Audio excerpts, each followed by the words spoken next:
del virus del Zika. De hecho, en América el año pasado hubo 2 millones de casos, podría crecer a 3 o 4 millones durante el año. Queremos saber qué es el virus del Zika, cómo se propaga y por qué esta preocupación latente en nuestro continente.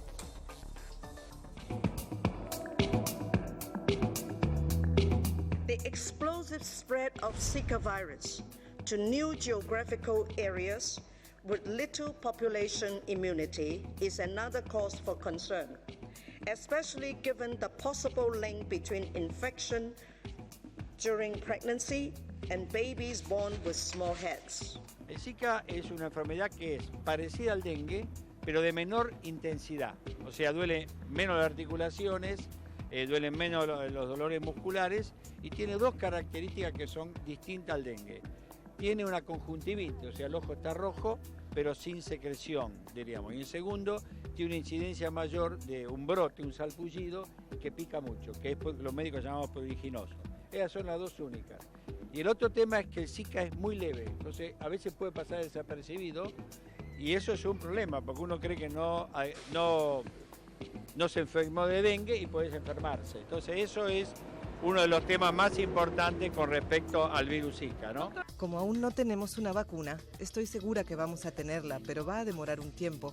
La mejor vacuna contra el virus del Zika es el combate de cada uno de nosotros, del gobierno, pero también de la sociedad, eliminando todos los focos en los cuales el mosquito vive y se reproduce. De esos 600.000 casos, se calcula que las consecuencias serán 500 casos de niños recién nacidos con microcefalia y 500 casos de personas con el Guillain-Barré. Por eso, a las mujeres embarazadas se les ha recomendado no viajar a las áreas afectadas, alejarse de los sitios donde haya agua posada y, por supuesto, usar repelente.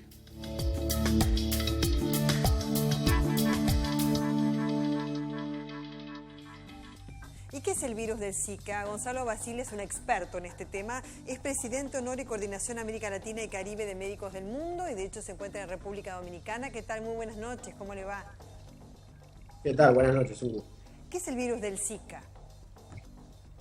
Bueno, básicamente el Zika es una variabilidad de una de las infecciones, digamos, virales que es transmitida por el Aedes aegypti, digamos que tiene un cuadro, el mosquito, ¿no? El vector, el Aedes aegypti, que tiene un cuadro clínico. El Zika fue descubierto hace más de 50 años. Zika es el nombre de una ciudad en Uganda, fue descubierto en el año 47, pero desde el año 2014 tuvimos el primer caso en Isla de Pascua, en Chile, y a partir del 2015 comenzaron a haber casos de transmisión del virus del Zika en América Latina, básicamente en Brasil, y hoy se ha extendido a 22 países. Esta enfermedad tiene un cuadro clínico bastante parecido a las otras virémicas de los virus infecciosos como dengue y como chikungunya, digamos, con la diferencia que tiene una fiebre un poquito más leve, digamos, pero también de 38 grados, con también sarpullidos, digamos, alguna cuestión característica del Zika es que puede generar algún tipo de conjuntivitis y también mialgias y artralgias, o sea, dolores corporales y dolores musculares bastante intensos, ¿no? O sea, ese es el perfil un poco del cuadro de Zika en América Latina. ¿Sería una variedad del dengue, como algunos afirman? No, es otro tipo de virus, digamos, Sí. ¿no? O sea, el dengue tiene 4 serotipos, digamos, el DEN1, DEN2, DEN3 y DEN4.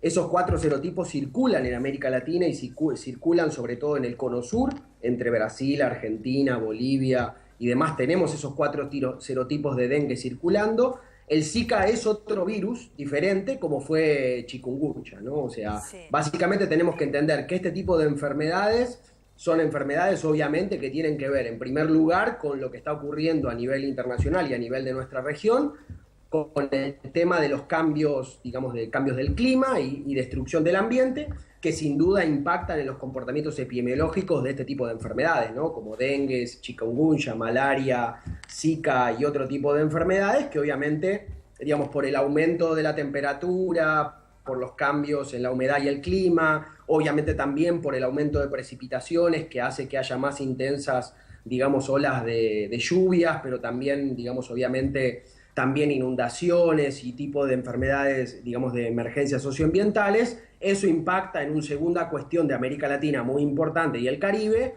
que nuestras ciudades, ¿no? O sea, nuestras ciudades son grandes generadoras de desechos, de masivos, de basurales y de basura, con aún problemas en la gestión de residuos y, digamos, en temporadas de lluvias, la acumulación de agua limpia en recipientes, receptáculos vacíos, digamos, genera la reproducción del vector, el Aedes aegypti, y eso hace que la frontera del vector del Aedes se haya desarrollado en los últimos 20 años.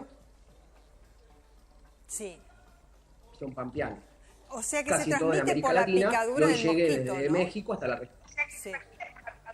Sí, exactamente igual que el dengue, exactamente igual que chikungunya, Sí. tiene el mismo patrón de transmisión, digamos.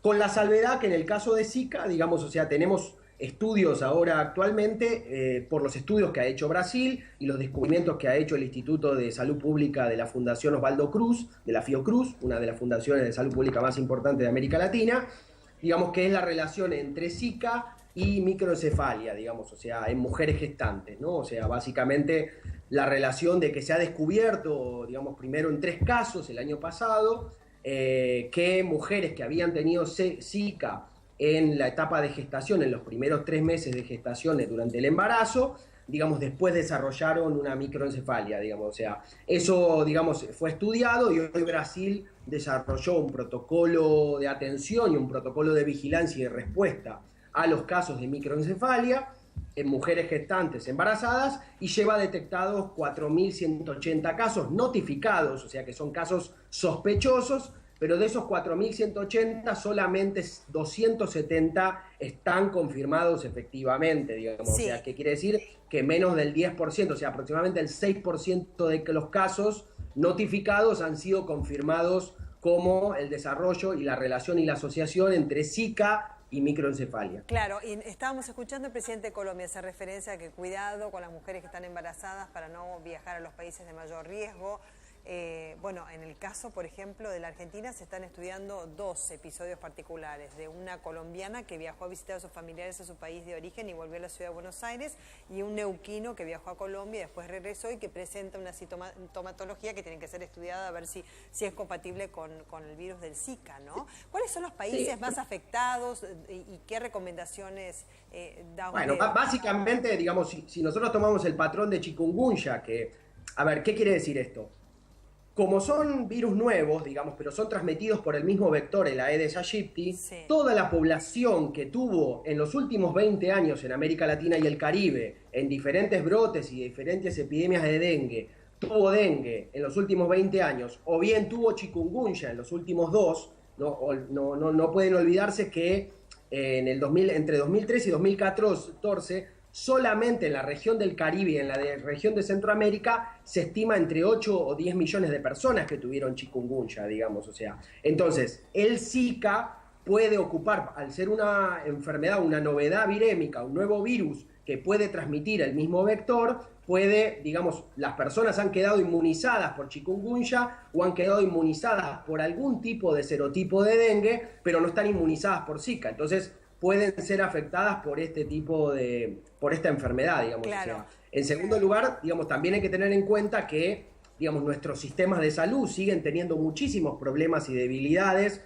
por fragmentación, por desfinanciamiento de la salud pública, por un conjunto de problemas que los hace muchas veces muy frágiles para responder con alertas tempranas, con vigilancia epidemiológica, con respuesta rápida, y a veces quedamos atrapados entre recomendaciones clínico-infectológicas que no son efectivas para enfrentar epidemias y para enfrentar problemas poblacionales de salud pública, o digamos de alguna manera comunicaciones preventivas que solamente enfocan en los hábitos individuales y no llevan al núcleo de la cuestión de cómo los estados y nuestros sistemas de salud y sistemas de vigilancia epidemiológica deben construir capacidades para trabajar sobre estos problemas epidemiológicos que han venido para quedarse en la región. ¿Recomendaciones para todos nosotros? Bueno, básicamente sobre embarazadas yo creo que hay que tener mucho cuidado sobre algunas disparates o cuestiones que se han estado escuchando de algunos infectólogos o de algunos ministros de salud de la región sobre el tema del control de natalidad, de posponer embarazos, etcétera, etcétera. Creo que ahí la cuestión central es, en primer lugar, que los equipos de salud pública, los equipos de salud que atienden, digamos, que detectan rápidamente embarazadas o que trabajan en el seguimiento de un embarazo, digamos, en la atención prenatal, digamos, obviamente incorporen Zika, incorporen la prevención y el cuidado sobre Zika sobre esa mujer embarazada. Obviamente también para que evite la exposición, digamos, a lugares endémicos de donde hubo dengue o donde, digamos, se transmite este tipo de enfermedades y donde hay proliferación de Aedes aegypti, y obviamente evitar zonas que ya haya brotes epidémicos o epidemias, como el caso del Caribe, como el caso de Venezuela, de Colombia, de Brasil o de Paraguay, donde ya tenemos casos, digamos. En segundo lugar, para todos nosotros, las mismas medidas de cuidado que tenemos sobre dengue, digamos, ¿no? O sea, son las mismas medidas, digamos. Sí.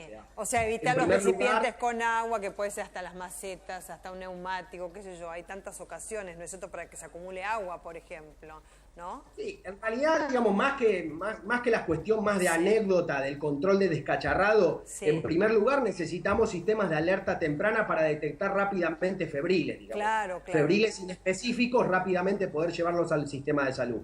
En segundo lugar, obviamente, sobre el tema de prevención y promoción, digamos, ahí hay una cuestión sobre el control aédico, ¿no? O sea, y el control de los índices de la reproducción de los vectores. Necesitamos inteligencia para saber en nuestros barrios, en nuestras comunidades, en nuestras familias y en nuestras casas si hay reproducción del vector y dónde se da esa reproducción para evitar, obviamente, la eliminación de criaderos del mosquito, pero por otro lado, donde hubo un caso, hacer un bloqueo rápido, tanto de control químico como de eliminación de lugares de proliferación del vector. Y por último, obviamente, digamos, tener información accesible y fiable para tomar decisiones, tanto a las autoridades públicas de salud, a nivel municipal y a nivel de gestión local, como en los barrios y las comunidades, ¿no? O sea, me parece que en ambas cuestiones es donde tiene que trabajarse conjuntamente, intersectorialmente. Este tipo de enfermedades está demostrado que no se trabaja, digamos, o sea, solamente, digamos,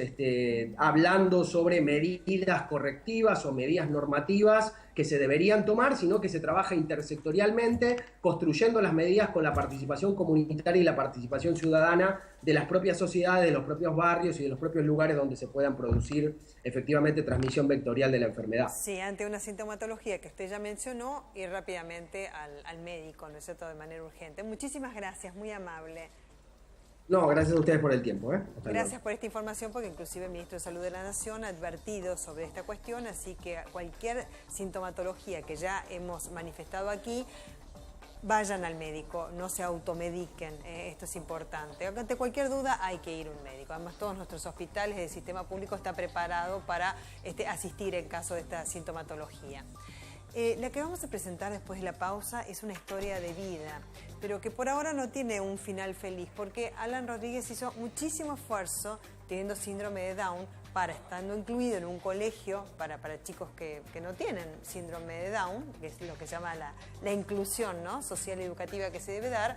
Se recibió en el año 2013 y no le quieren dar el título de bachiller. Él se está quejando, está tramitando ante la justicia, pero hoy lo vamos a conocer. Hoy lo vamos a conocer a Alan en persona, quien está sufriendo esta situación. Esperemos que también le podamos dar una mano, ¿no? Ahí está Alan, ya va a estar con nosotros en instantes.